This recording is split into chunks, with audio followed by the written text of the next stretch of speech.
c'est la doctrine de l'Écriture sainte. Et c'est par là que nous commencerons, en fin de compte. Juste avant d'entrer dans le sujet, peut-être une petite bibliographie sommaire. Le livre classique sur la question d'inspiration, c'est le bouquin de Pache, L'inspiration, l'autorité de l'Écriture. Bon, il y a beaucoup de bonnes choses. Il donne en gros la doctrine évangélique classique. Néanmoins, il a une vision un peu figée de l'écriture, de l'inspiration de l'écriture, essentiellement parce que René Pache n'est pas un charismatique, et par conséquent, il lui manque toute la dimension charismatique pour pouvoir approcher le problème de l'inspiration de l'écriture. Ceci dit, avec ces réserves-là près, n'est-ce pas, je crois qu'en gros, c'est un bouquin qui donne un exposé assez complet de la doctrine évangélique de l'inspiration de l'écriture. Il n'est pas toujours facile à lire, mais enfin, il est moyen. En dehors de cela, il n'y a pas grand-chose de bien. Pour une bonne et simple raison, c'est que la doctrine de l'inspiration de l'écriture aujourd'hui est une des doctrines qui est les plus battues en brèche. C'est pourquoi c'est une des doctrines essentielles.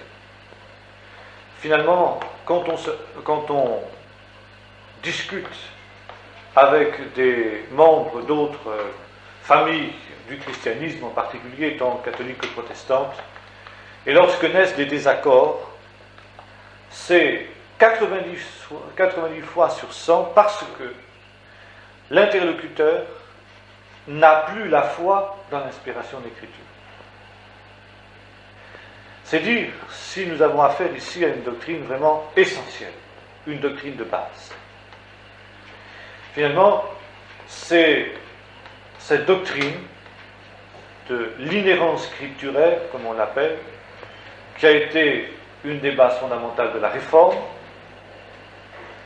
Puis, c'est cette doctrine qui a été la pierre angulaire des mouvements évangéliques, en sorte que ce qui faisait jusqu'à ces dernières années la grande différence entre évangéliques, par exemple, et réformés et luthériens de l'autre, c'était précisément que les premiers avaient foi dans l'inhérence, donc dans l'autorité de l'Écriture, et que les autres n'avaient en fait plus de doctrine de l'Écriture. Nous avons vu notamment cela avec Bach, quand nous avons étudié la théologie protestante. Depuis quelques années, disons en gros une dizaine d'années, à peine, les milieux évangéliques, à leur tour, sont touchés par cette espèce de doute qu'il y a aujourd'hui, d'une manière quasi généralisée dans le monde chrétien, sur l'autorité de l'Écriture sainte, sur son inhérence et sur la vérité qu'elle contient. Bien sûr, dans les milieux évangéliques, on ne va pas aussi loin que dans les autres milieux, mais néanmoins, ça et là, il y a des attaques certaines sur l'autorité de l'Écriture. Je crois que cela vient essentiellement des facultés de théologie dites évangéliques qui se sont créées dans les années 60 et qui, finalement, ont refait les mêmes démarches que les libéraux du passé, c'est-à-dire se sont mis à douter à leur tour de la doctrine de l'Écriture sainte. Je crois que cela est dû essentiellement au fait que le système des facultés de théologie en lui-même distille le doute, parce que précisément il est basé, comme nous l'avons vu, sur une approche philosophico-théologique des choses. Et des facultés comme par exemple Röchlikon, séminaire baptiste européen qu'on trouve en Suisse. Plus près de nous, la faculté évangélique de Vaux-sur-Seine, en France. Jusqu'à un certain point, la faculté réformée évangélique d'Aix-en-Provence. Le London Bible College, qui se trouve à Londres, comme son nom l'indique, sont des endroits où, depuis bon nombre d'années, depuis un certain nombre d'années en tout cas, on s'est mis à douter de l'inspiration plénière de l'Écriture. Et depuis quelques années, le monde évangélique est en pleine dérive doctrinale et morale, parce que les choses vont de pair, tout simplement parce que l'on a douté de l'inspiration de l'Écriture sainte. Et tout ce courant que nous évoquons depuis un certain temps, qui culmine avec les fameux clowns chrétiens et les choses semblables, a son point de départ dans le doute, justement, qui est né dans ces milieux au sujet de l'inspiration de l'Écriture. En France, le professeur Henri Blocher est un des principaux promoteurs, si je peux dire, de cette tendance qu'on pourrait qualifier de néolibérale à l'intérieur du monde évangélique, bien que ça fasse, c'est presque une contradiction dans les termes, mais hélas, j'ai obligé de constater qu'il en est ainsi.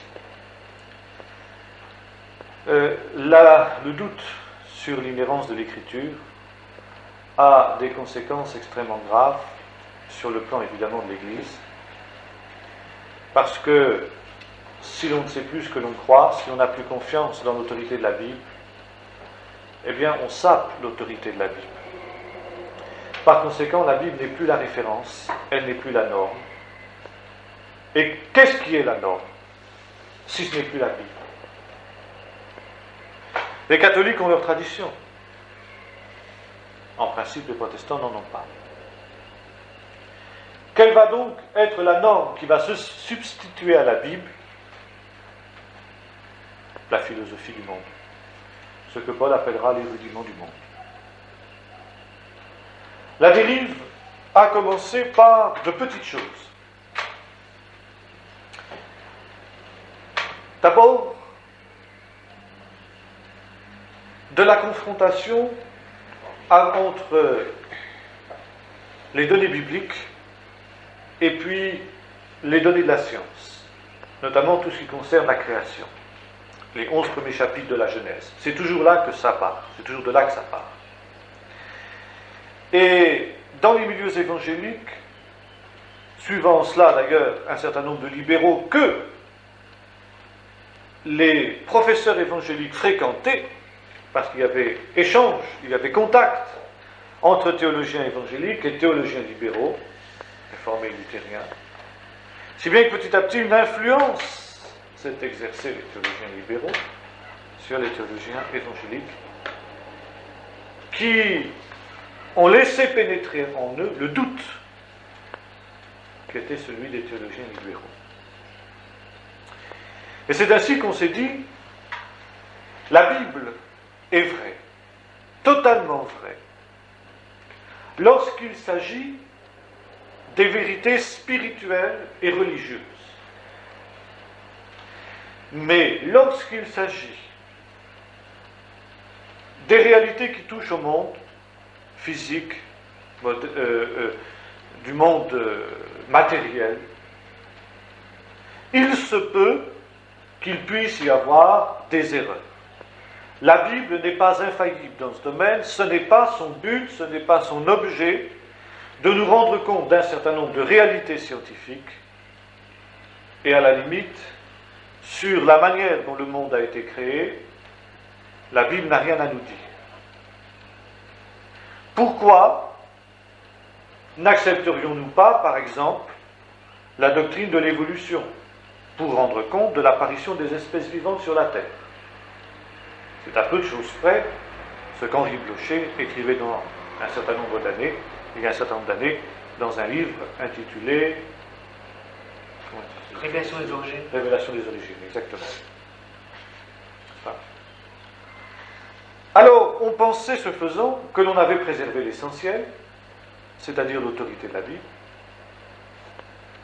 mais c'est comme la maille d'un tricot, il suffit qu'il y en ait une qui parte, et finalement tout le reste suit. Il n'y a pas de raison de s'arrêter en chemin. Alors, nos braves théologiens se sont posé la question en disant, mais alors pourquoi la Bible nous parle-t-elle de la côte d'Adam, etc., chose que l'esprit scientifique moderne ne peut absolument pas accepter? Parce que, répond-il, la Bible employait les images de son temps tenant compte des représentations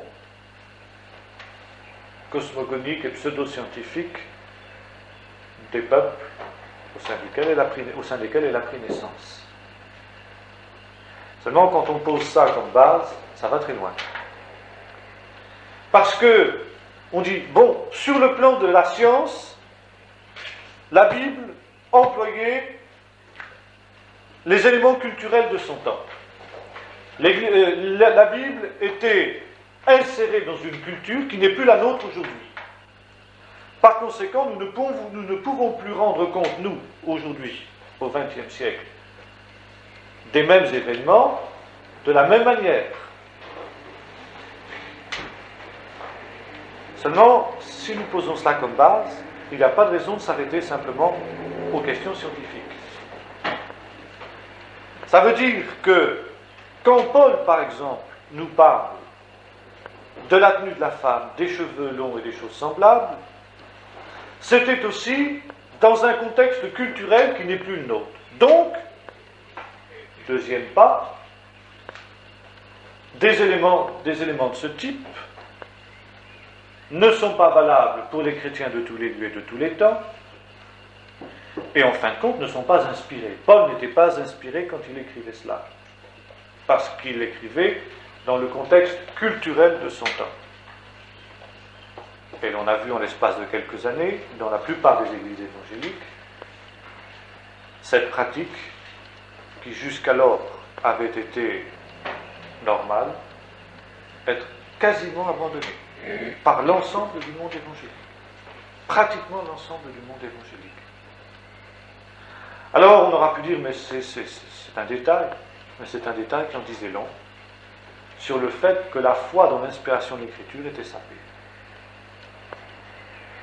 Mais de fil en aiguille, on est allé encore plus loin, puisque Paul écrivait en ce qui concernait ces détails vestimentaires conformément à la culture de son temps.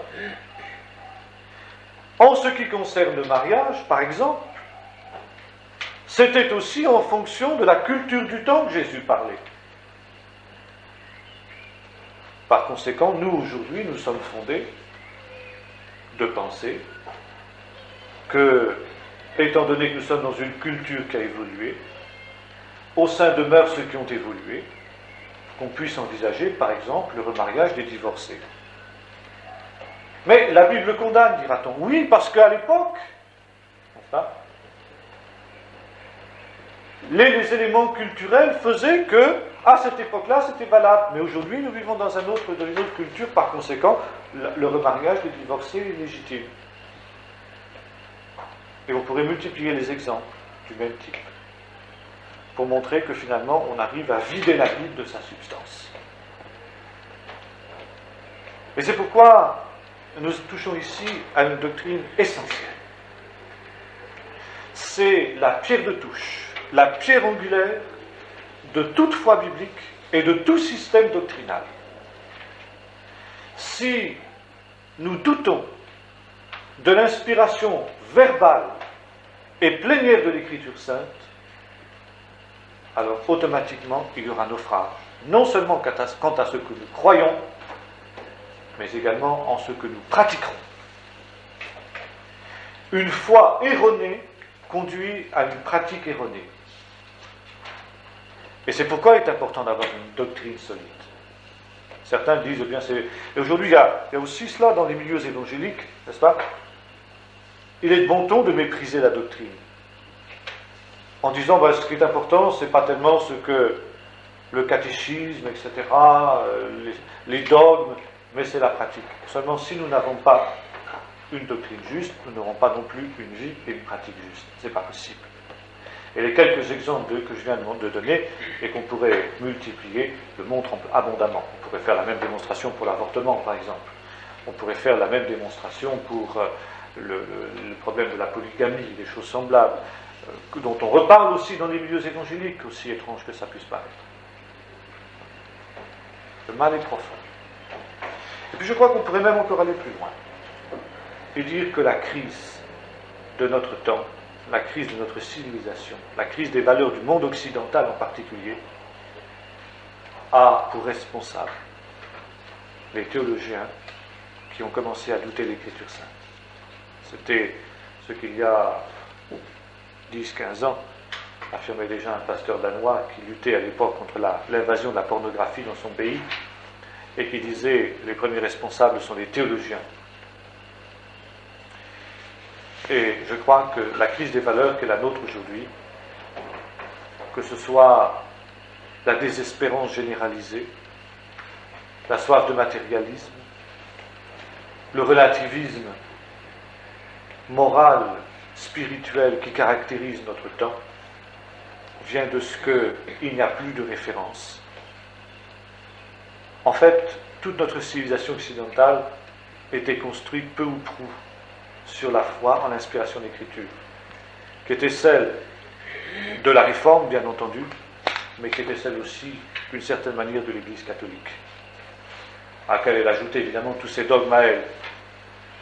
Mais les théologiens catholiques avaient foi, d'une manière générale, dans l'inspiration de l'Écriture plénière. Et puis, depuis la fin du siècle dernier, dans les églises réformées luthériennes et dans l'Église catholique, il y a eu crise de foi à ce niveau-là. Et ça s'est répercuté dans la société tout entière. Alors voyez-vous que là nous touchons vraiment à une doctrine fondamentale, et je crois qu'on n'insistera jamais assez sur la nécessité d'être extrêmement clair en ce qui concerne la doctrine de l'inspiration de l'Écriture. En ce qui me concerne, c'est une des questions à laquelle je réfléchis depuis des années, n'est-ce pas ? Précisément conscient de l'enjeu. Je crois que c'est vraiment sur ce point-là, plus que sur tout autre, qu'il nous faut nous battre. Si nous commençons à lâcher sur même un point qui peut nous sembler secondaire, à terme, c'est fini. Surtout maintenant, avec la pression du monde. Et je disais tout à l'heure, les évangéliques ne sont plus au clair, non plus, sur cette question-là, parce qu'ils se sont laissés gagner par ce qu'il nous faut appeler des esprits d'incrédulité qui sont à l'œuvre dans le monde. Des esprits diaboliques qui sont à l'œuvre dans le monde et qui agissent à ce niveau-là. Personnellement, alors que j'étais plus jeune, j'ai eu affaire à ces esprits-là. J'ai connu d'autres jeunes qui ont eu affaire à ces esprits-là et nous avons pu identifier ces esprits comme étant réellement des esprits démoniaques. Alors il faut savoir qui est l'ennemi, comment il agit, et comment, comme le dit l'apôtre Paul, il nous est possible de lui résister avec une foi ferme. Avec cette certitude que la Bible est la vérité. Ta parole est la vérité, disait Jésus.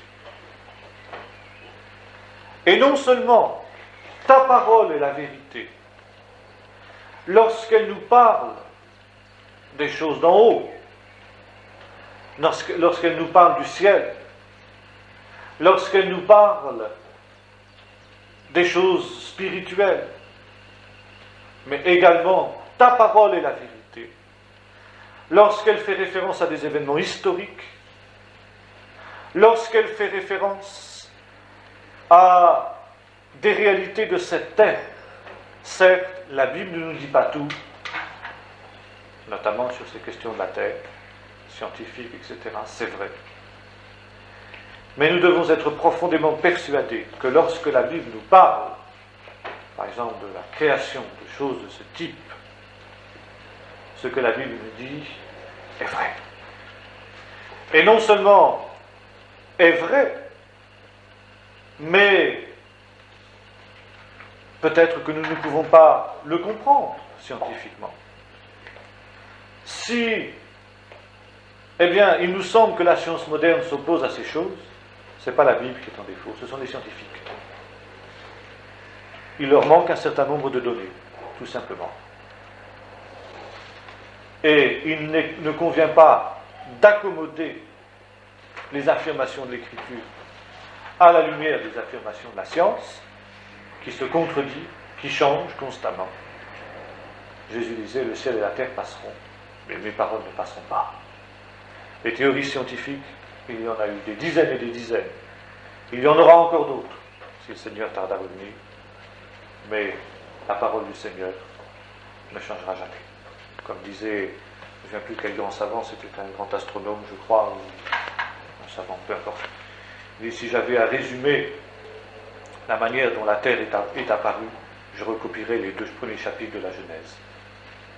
C'est la manière la plus résumée, la plus concise et la plus exacte que l'on ait jamais donnée. Je crois que là, il y a une parole de profonde sagesse. Finalement, la question qui se pose aujourd'hui, c'était celle que posait Pilate lorsque Jésus était traduit devant lui. Qu'est-ce que la vérité? C'est la question que posent les hommes de ce temps, comme Pilate l'a posée, c'est-à-dire avec dérision, croyant qu'effectivement il n'y a plus de vérité, il n'y a pas de vérité. Mais il est certain que la Bible se pose comme la vérité, et qu'il y a là la pierre de touche de toute vraie foi. La Bible elle-même proclame qu'elle est la vérité. La Bible elle-même proclame qu'elle est révélation de la pensée de Dieu. L'Éternel parla à Moïse et dit. Et nous trouvons constamment cette référence en un Dieu qui parle. L'Épître aux Hébreux, chapitre 1er, verset 1er, nous dit, après avoir parlé en des temps différents, en des occasions différentes, à nos pères, puis aux prophètes, Dieu, dans ces temps qui sont les derniers, nous a parlé par son Fils. Et la grande affirmation de la Bible, c'est que Dieu a parlé. Le Dieu vivant, le Dieu de vérité. Et que la Bible est précisément le recueil de cette parole que le Dieu vivant a adressée à des hommes différents, en différentes occasions, en différentes époques, mais qui finalement forment le tout de ce qui apparaît comme la parole de Dieu. Le monde, nous dit l'apôtre Paul, dans sa sagesse n'a pas connu Dieu. Et précisément la grande différence entre la Bible et les livres saints de l'humanité, on prenne, je ne sais pas moi, les livres hindous par exemple, Confucius, etc., c'est que ces livres saints sont une tentative pour l'homme de connaître les choses de Dieu. Une tentative des hommes de s'élever jusqu'à Dieu. La Bible, elle, c'est la démarche inverse. C'est Dieu qui descend jusqu'à l'homme pour lui parler. Pour lui révéler ce que sa sagesse ne lui aurait jamais permis de connaître. La Bible reconnaît que l'homme, dans sa sagesse, peut s'élever jusqu'à une certaine connaissance de Dieu, jusqu'à une certaine compréhension de Dieu. Dans le premier chapitre de l'Épître aux Romains, Paul nous dit les perfections de Dieu se voient à l'œil nu, quand on les contemple dans la nature.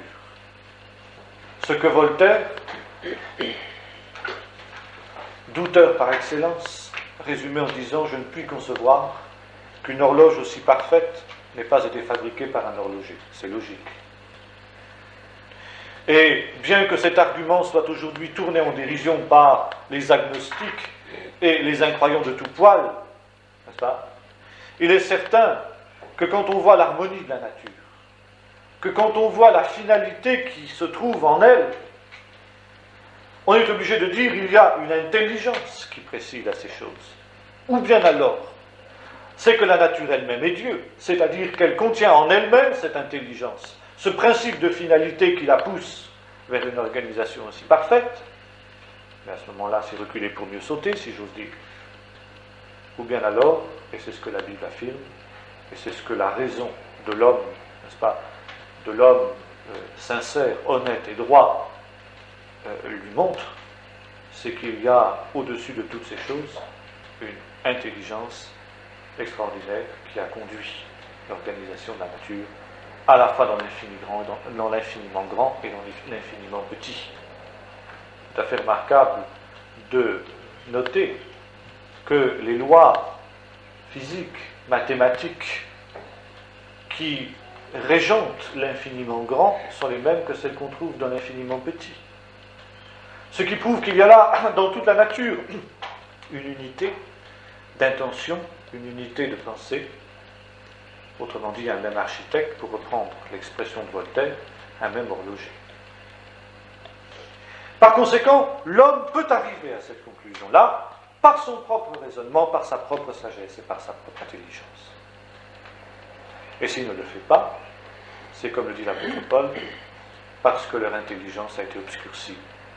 Se vantant d'être sages, ils sont devenus fous. Croire, comme l'affirmait Monod dans son fameux bouquin Le hasard et la nécessité, que l'univers tel qu'il existe est le produit du hasard, n'est-ce pas, et, comme il le dit, de la nécessité, c'est un acte de foi bien plus énorme encore dans le néant, dans le hasard, finalement, que dans le Dieu de la Bible. Le calcul de probabilité exclut toute organisation de ce type. Deuxième possibilité pour l'homme de connaître Dieu, nous dit l'apôtre Paul, toujours dans le premier chapitre de l'Épître aux Romains, c'est dans sa conscience. L'homme a naturellement conscience de ce qui est bien et de ce qui est mal. Une notion du bien et du mal qui lui est transcendante, dit l'apôtre Paul, et qu'on retrouve même chez les peuples païens, les plus idolâtres, qui ont été privés de toute révélation autre que justement cette révélation naturelle. Et les hommes, même païens, même pécheurs, sont naturellement portés à louer ce qui est bien et à blâmer ce qui n'est pas. À moins, dit l'apôtre Paul, que leur perversion soit telle que non seulement ils font ces choses, ils font ce que la Bible condamne, qu'il y a un Dieu tout-puissant, créateur du ciel et de la terre, que ce Dieu est un Dieu juste, qui ne tient pas le coupable pour innocent, comme dit la Bible, et devant lequel un jour il faudra rendre compte. C'est tout à fait intéressant de voir à ce niveau-là comment les gens qui se disent incroyants, je pense justement à Voltaire ou à Darwin, à l'heure de la mort, sont saisis d'angoisse, une angoisse qu'ils ne devraient pas éprouver, si réellement, comme ils le croient, la mort est le néant. Mais l'homme sent alors qu'il va devoir comparaître devant son Créateur et devant son juge, et qu'il va devoir rendre compte. Mais l'homme ne peut aller plus loin dans sa sagesse. Les hommes, dans leur sagesse, n'ont pu connaître Dieu, dit l'apôtre Paul. Et tout ce que les hommes ont pu ajouter à cette révélation naturelle sera immédiatement et automatiquement et obligatoirement idolâtrie. Toute démarche pour connaître Dieu par son propre savoir, sa propre intelligence, aura pour fin l'idolâtrie, c'est-à-dire une conception fausse et erronée de Dieu. Et c'est pourquoi il est logique, il est normal, il est rationnel de s'attendre à ce que ce Dieu, dont les perfections dans l'univers se voient à l'œil nu, et dont la justice apparaît dans la conscience de chaque homme, il est normal, il est rationnel et il est logique qu'on s'attende à ce qu'il se révèle. C'est-à-dire à ce qu'il cherche à entrer en contact avec sa créature. Comme disait Pascal, Dieu n'est pas le Dieu des philosophes et des savants. Le Deus ex machina qui a donné la chiquenaude initiale pour que le Big Bang comme disent les astronomes, n'est-ce pas, se mettent en branle et puis ensuite tout se déroule selon un plan qui est programmé comme sur un ordinateur sans que Dieu n'ait plus à intervenir. Non, Dieu n'est pas cela. Et c'est logique de penser qu'il n'est pas cela. Qu'il n'est pas simplement ce principe lointain, étranger à tout ce qui se passe dans le monde, mais qu'il cherche à entrer en contact avec sa créature. Si Dieu est Dieu, il est normal de s'attendre de sa part à cette démarche pour qu'il se fasse connaître à sa créature et cherche à lui révéler sa volonté. Deuxièmement, il est logique, il est normal et il est rationnel de penser qu'une telle révélation doit être écrite. Pourquoi ? Parce que l'écrit est le moyen le plus sûr pour conserver une telle révélation et la transmettre de génération en génération. La mémoire est faillible.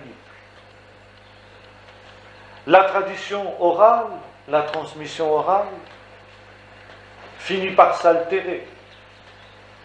Seule une révélation écrite permet de conserver au long des siècles une parole que Dieu aurait adressée à sa créature.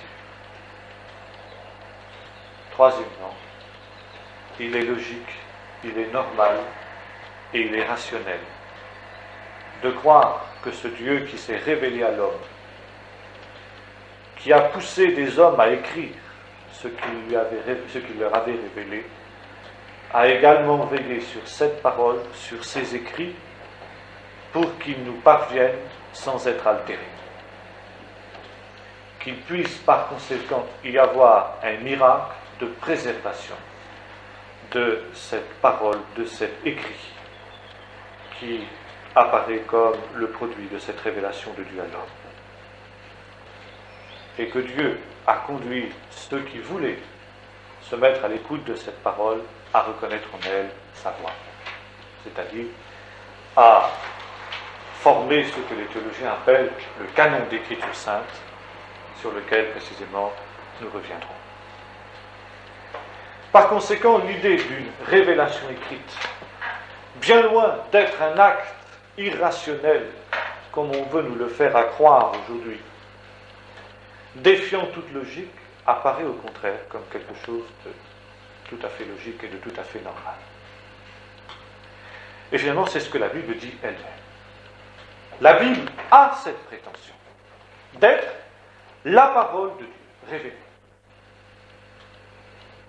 Dieu a parlé, disions-nous tout à l'heure, à plusieurs reprises et de plusieurs manières. Et comment Dieu a-t-il parlé ? De deux manières. Dieu a parlé par révélation et Dieu a parlé par ses actes. La révélation biblique est une révélation historique. Ça n'est pas quelque chose de désincarné, mais qui a une histoire. Au commencement, Dieu. Il y a un commencement et il y aura une fin. Une histoire parce que cela commence avec un homme, Abraham, et que cela culmine avec Jésus-Christ. Il y a une révélation qui est donc progressive. La plénitude de la révélation n'est pas donnée immédiatement, tout de suite. Mais c'est une révélation par étapes, c'est une révélation progressive. Et c'est aussi une des autres caractéristiques de la Bible par rapport à tous les autres livres saints de l'humanité. C'est qu'il s'agit d'une révélation qui s'incarne et qui s'inscrit dans une histoire. Le Coran n'est pas historique. Le Coran aurait pu être donné tel quel aujourd'hui, au XXe siècle, sans qu'on en change une virgule. Les livres saints de l'Inde ne sont pas historiques, ils sont mythiques. Les livres saints des païens, des Babyloniens, des Assyriens, des Grecs sont mythiques. Ils n'ont aucune prétention historique. Il se situe d'emblée dans le domaine du mythe. La Bible, elle, se situe dans la réalité des faits. Et c'est pourquoi il y a une telle importance que la Bible accorde à l'histoire, à l'authenticité des faits historiques. Dès le départ, la Bible se situe comme une histoire. Au commencement, Dieu créa le ciel et la terre. Ce n'est pas un élément mythique, mais c'est une réalité historique. Il y a eu un temps où la terre était informe et vive, où elle n'existait pas. Et un temps où Dieu dit que la lumière soit. Et la terre, le ciel, tout ce qui existe est apparu. C'est un fait historique, c'est une réalité historique, et la Bible le pose comme tel. Dès lors, la Bible est la manifestation de ce que l'on pourrait appeler la geste de Dieu dans l'histoire des hommes. Au sens où on l'employait au Moyen-Âge, vous savez, la chanson de geste, c'est-à-dire à la fois la parole et l'action. D'ailleurs, le mot hébreu davar, qui signifie parole, signifie aussi le geste, l'action de Dieu. Dieu se révèle autant par sa parole que par son action dans l'histoire des hommes. Et précisément le rôle des prophètes, qui vont jouer un tel rôle dans la révélation, comme nous allons le voir, c'est non seulement de transmettre la parole de Dieu, mais de mettre en valeur le secret de Dieu, la geste de Dieu qui est cachée dans l'histoire, et notamment dans l'histoire du peuple saint, de l'histoire du peuple d'Israël. Et ça aussi, c'est l'objet de la révélation de Dieu. Alors, le problème qui se pose à nous, ou plutôt, avant d'examiner ce problème, il faut le poser, c'est-à-dire finalement, qu'est-ce que la Bible dit d'elle-même, qu'est-ce qu'elle prétend. D'abord, nous avons dit, elle se donne comme parole de Dieu. Et elle se donne comme parole de Dieu directement révélée. Les prophètes, par exemple, affirment, exprimer ce qu'est la volonté de Dieu. Par conséquent, cette parole se donne comme une parole d'autorité. Elle est reçue par le peuple de Dieu comme une parole d'autorité. Et notamment, elle est confirmée par Jésus-Christ comme une parole d'autorité. Il n'y a absolument aucun doute que Jésus et les prophètes, et les apôtres, à l'image des prophètes qui étaient avant tout, croyaient dans l'inspiration totale, plénière et verbale de l'Écriture, de l'Ancien Testament. Jésus, comme les rabbins, comme le peuple d'Israël de son temps, croyait que chaque parole était, comme dira l'apôtre Paul dans le fameux texte de la première à Timothée, n'est-ce pas, toute écriture est inspirée de Dieu. Littéralement, en grec, est soufflée de Dieu. Et par conséquent utile pour instruire, pour exhorter, pour corriger. Jésus employait l'écriture de cette manière-là. Par conséquent, quand nous affirmons que la Bible contient des erreurs sur tel ou tel point, qu'elle n'est vraie que dans un certain contexte culturel, alors nous sortons de la foi que Jésus avait en ce qui concerne l'Écriture sainte. Nous ne croyons plus ce que croyait Jésus. Nous ne croyons plus ce que croyaient les apôtres. Et par conséquent, affirmer qu'on puisse avoir une foi autre que celle de Jésus et des apôtres à ce niveau-là, c'est affirmer que Jésus et les apôtres se sont trompés. Et il y en a qui vont jusque-là. Jésus partageait les erreurs de son temps, ont écrit certains théologiens, certains exégètes. Alors il ne faut pas s'étonner à ce moment-là, si on ne peut plus avoir la moindre confiance dans les paroles de Jésus. Si Jésus partageait les erreurs de son temps, je ne sais pas moi, sur la valeur à donner à l'Écriture, qu'est-ce qui nous garantit que Jésus ne nous trompe pas et ne se trompe pas quand il nous parle de la mort éternelle, quand il nous parle du royaume quand il nous parle du ciel, finalement quand il nous parle de l'essentiel. Quand les apôtres, si les apôtres partageaient les erreurs de leur temps, qui nous dit qu'ils ne se sont pas trompés quand ils nous parlent de la résurrection de Jésus? Que notre foi est vaine.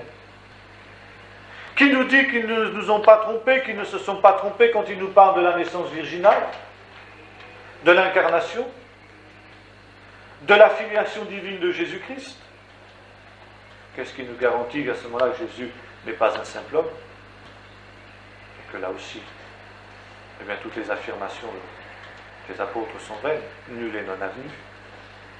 Quand on a commencé à douter, encore une fois, c'est comme la maille d'un tricot.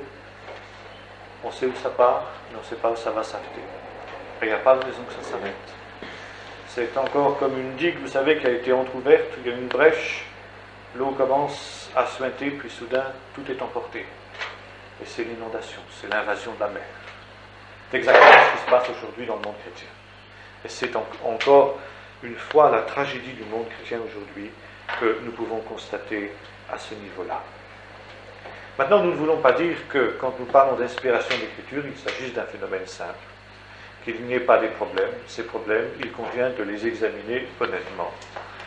Et dans la révélation de Dieu, demandant à Dieu de nous conduire justement pour comprendre les différents problèmes que peut poser l'inspiration des Écritures. Quand nous disons, une petite remarque tout de suite, quand nous disons que l'écriture, toute écriture est inspirée, quand nous disons cela avec l'apôtre Paul, nous entendons par là une inspiration que l'on appelle plénière, c'est-à-dire totale, une inspiration verbale, c'est-à-dire que chaque mot est inspiré par l'Esprit de Dieu, et non pas seulement les pensées, car alors, n'est-ce pas, on pourrait interpréter de manière très vague. Qu'est-ce que c'est les mots, si ce n'est des pensées exprimées? Dieu a inspiré chaque mot, l'Écriture sainte. Nous verrons ce qu'il faut entendre par là. Et troisième nuance, les mots sont pleinement inspirés dans les originaux. Ça, c'est important de le noter, parce que cela signifie que quand nous avons recours à des traductions, les traductions sont des œuvres d'hommes, les traductions sont approximatives quand on passe d'une langue dans une autre, et à ce niveau-là, au niveau des traductions, les traducteurs peuvent faire des erreurs. On arrive parfois à des choses absolument aberrantes dans certains milieux évangéliques en son temps, où l'on considérait presque Darby comme la version inspirée. Je regrette. Darby a des qualités, mais c'est une traduction. La traduction n'est pas inspirée. Alors vous allez me dire, mais que faire? Apprendre les langues de la Bible, c'est sûr que ce serait l'idéal. Ce n'est pas à la portée de tout un chacun, et on est bien obligé de recourir à des traductions. Seulement à partir du moment où l'on veut évidemment cerner le texte original au plus près, on est bien obligé d'avoir recours aux originaux. Soit avoir recours à des spécialistes de ces langues anciennes, soit des ouvrages qui nous permettent de pallier ces lacunes, par exemple un certain nombre de traductions mot à mot, ou bien de concordances à partir des textes originaux, enfin d'ouvrages très spécialisés qui permettent de pallier dans une certaine mesure à la méconnaissance des textes originaux. Quand nous disons que l'écriture est inspirée dans les textes originaux, nous disons aussi autre chose. Nous disons que nous n'avons aujourd'hui de ces textes originaux que des copies. Qu'est-ce que ça veut dire? Que ceux qui ont copié ces textes n'étaient pas pour autant exempts d'erreurs. Et qu'il a pu y avoir dans la transmission des textes au long des générations des erreurs des copistes qui se sont glissées. Et non seulement il a pu y en avoir, mais l'étude scientifique des textes bibliques nous montre qu'il y a eu de semblables erreurs. Maintenant, il faut tout de suite relativiser cette affirmation qui n'ont aucune incidence sur la doctrine.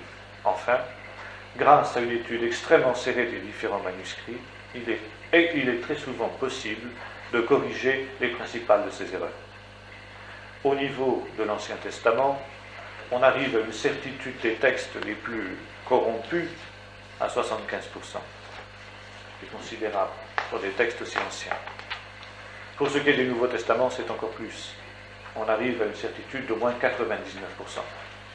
Alors vous voyez ce que ça veut dire. Si bien qu'on pouvait affirmer que le texte de la Bible est critiquement parlant, c'est-à-dire justement quant à sa transmission des écrits, le plus sûr qui existe aujourd'hui dans le monde. Aucun texte n'a été transmis avec autant de soin, aucun texte n'a été étudié avec autant de soin, en sorte que on peut corriger les principales des erreurs. Prenons des textes de Virgile, d'Homère, de tout ce que vous voudrez. Nous avons des textes qui sont beaucoup moins sûrs que les textes de la Bible. Vous me direz, l'enjeu n'est pas le même non plus, c'est vrai. Mais il ne viendrait à l'esprit de personne de contester, n'est-ce pas, l'authenticité, par exemple, des textes d'Homère, sous prétexte qu'il y a parfois de tel et tel manuscrit, telle ou telle variante. Pourtant, on le fait pour la Bible. Pourquoi ? Parce que justement, il y a un désir de destruction, un désir de saper l'autorité de la parole de Dieu qui existe depuis toujours et qui est inspirée par l'ennemi de nos âmes. En fait, n'est-ce pas ? Quand nous regardons scientifiquement ces argumentations et ces attaques, nous nous rendons compte qu'elles ne tiennent pas. Car encore une fois, aucun texte actuellement, n'est-ce pas, au monde, notamment aussi ancien, n'est aussi sûr, critiquement parlant. Alors, voilà, si vous voulez, quelques affirmations de base, avant que nous n'entrions maintenant dans les problèmes. N'est-ce pas ? Donc, la Bible affirme être la parole de Dieu. Jésus et les apôtres l'ont considérée comme telle. Les chrétiens de l'Église primitive l'ont considérée comme telle. Les chrétiens du premier siècle de l'Église l'ont considérée comme telle. Et les chrétiens de tous les temps, jusqu'à, finalement, il y a 2 siècles, tout au plus, n'est-ce pas, l'ont considérée comme telle. Alors, ça n'est pas parce que des gens considèrent qu'une telle réalité est vérité qu'elle l'est automatiquement. Ce n'est pas parce que la Bible affirme qu'elle est la vérité qu'elle l'est automatiquement. Mais précisément, il s'agit maintenant d'examiner les choses et de dire, eh bien, la Bible est-elle réellement la parole de Dieu comme elle dit l'être ? Et bien précisément, c'est ce que nous allons faire au travers justement de cette doctrine de l'Écriture. Bon, je crois que il faudrait peut-être nous arrêter à ce stade-là déjà, si vous voulez, et voir s'il n'y a pas des questions. On va entamer la question de l'inspiration et de la révélation. Ah oui, j'avais noté autre chose également, c'est que cette révélation-là est aussi suffisante. Dans ce sens qu'elle n'a pas besoin d'être complétée. À partir du moment où elle trouve son accomplissement en Jésus-Christ, elle ne nous dit pas tout, certes, mais elle n'a pas besoin d'être complétée par quoi que ce soit, ni par une tradition, ni par d'autres révélations. Bien, alors attaquons, si vous voulez, la question de la révélation et de l'inspiration. Donc, toute écriture est inspirée, nous dit l'apôtre Paul, que ce faisant, il résume en quelques mots les réalités dans lesquelles nous allons entrer maintenant, littéralement soufflées par l'Esprit de Dieu. Ce qui fait la marque de la Bible, c'est son caractère prophétique. C'est-à-dire le fait, comme le dira l'apôtre Pierre dans son épître, j'ai noté les références quelque part, je vais vous les donner juste. Voilà, alors c'est d'abord 2 Timothée 3, verset 13, toute écriture est inspirée, texte bien connu.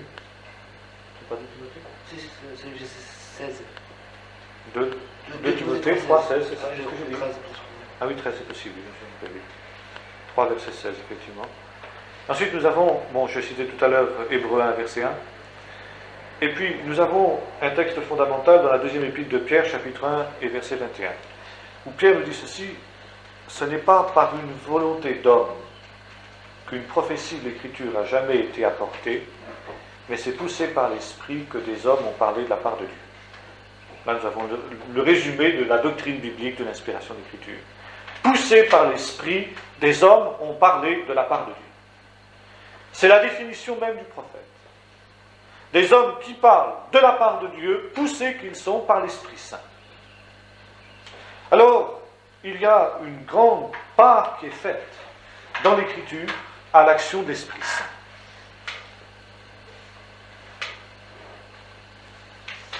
Le Saint-Esprit est l'agent qui révèle la parole de Dieu et en même temps que l'agent exécuteur de la parole. Il est le véhicule de la parole de Dieu. Job 26, verset 13. En fait, nous pourrions dire que les trois personnes de la divinité sont à l'œuvre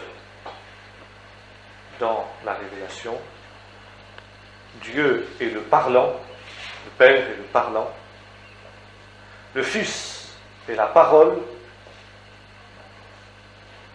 c'est-à-dire il est à la fois l'objet du discours de Dieu et la fin de ce discours. Et l'Esprit est l'agent et celui qui anime cette parole, qui le souffle, puisque toute écriture est soufflée de Dieu, nous dit l'apôtre Paul dans l'épître à Timothée que nous citions il y a un instant.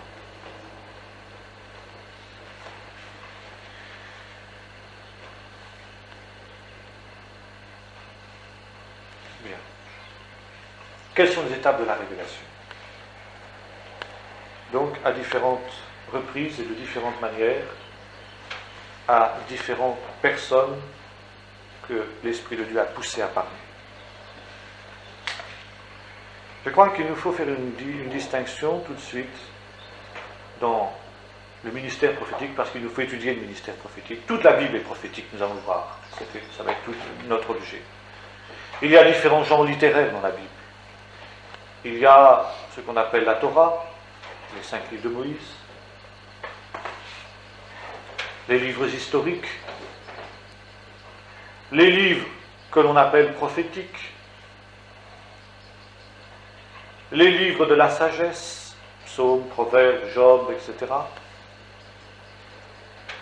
Et on pourrait se demander à première vue quelles sont les relations entre tous ces différents livres. En fait, tous ces livres ont été écrits par des hommes que nous pouvons qualifier de prophètes. Nous allons voir pourquoi. Poussés par l'Esprit. Les évangiles, un homme comme Luc, qui a fait des recherches exactes, dit-il, a été aussi poussé par l'Esprit de Dieu, et en ce sens il était prophète.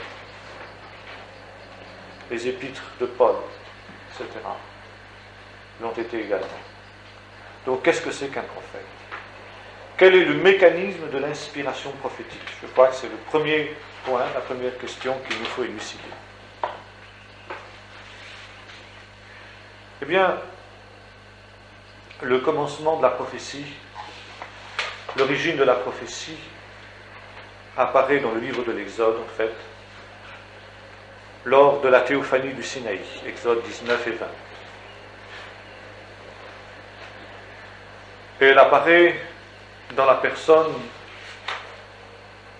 de ce que nous appellerons le premier prophète envoyé par Dieu à son peuple, qu'est Moïse. Car qu'est-ce que Moïse? D'abord un prophète. Et non seulement d'abord un prophète, mais le plus grand de tous les prophètes, en dehors de Jean-Baptiste et ensuite de Jésus, si l'on met évidemment bien plus dans la personne de Jésus qu'un prophète. Mais Jésus était aussi un prophète. C'est ce qu'on disait de lui. Un grand prophète a surgi et Dieu a visité son peuple. Nous allons voir aussi dans quelle mesure Jésus était un prophète. Mais Moïse apparaît comme le plus grand des prophètes. Et l'origine de la prophétie israélite est celle-là. Vous vous souvenez que lorsque Dieu rassemble tout son peuple au pied du Sinaï, il se révèle au peuple dans son ensemble. Le peuple aperçoit un spectacle extraordinaire et effrayant la montagne du Sinaï qui est en feu, des éclairs, du tonnerre, des flammes de feu qui sortent de cette montagne. Et du sein de ce spectacle terrifiant sort une voix, la voix de Dieu qui parle à son peuple. Et tout le peuple entend la voix de Dieu. Là, nous avons l'idéal de la révélation. Dieu aurait voulu intervenir directement, se faire entendre directement, communiquer au peuple d'Israël tout ce qu'il avait à lui communiquer, comme à un ensemble. Le peuple étant assemblé autour de Dieu qui parle directement, sans intermédiaire. Mais que se passe-t-il? Le peuple dit, ce spectacle et surtout cette voix est tellement effrayante à entendre que nous ne pouvons plus le supporter. Si nous continuons à entendre la voix de Dieu, qui nous parle ainsi directement, nous allons mourir. Alors le peuple dit ceci: Moïse, toi, monte sur la montagne, recueille ce que Dieu va te dire, et ensuite viens nous le communiquer. Mais que nous n'entendions plus cette grande voix, c'est trop terrible. Ça, c'est l'institution de la prophétie. La volonté de Dieu serait de parler à l'homme directement sans intermédiaire. Mais parce qu'il est pécheur, parce qu'il est impur, parce qu'il est souillé, l'homme ne peut pas entendre directement la voix de Dieu. Ne peut pas entrer en contact directement avec la révélation, il faut des intermédiaires. Et ces intermédiaires, ce sont les prophètes. Moïse est le prototype de tous ces prophètes-là.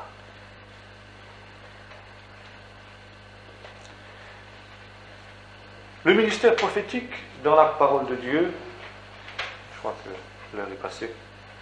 Si je commence à parler du ministère prophétique, je pense qu'on peut passer la nuit. Alors, je crois qu'on va arrêter simplement sur l'institution de la prophétie au pied du mont Sinaï. On abordera la question du ministère prophétique la prochaine fois, si vous voulez.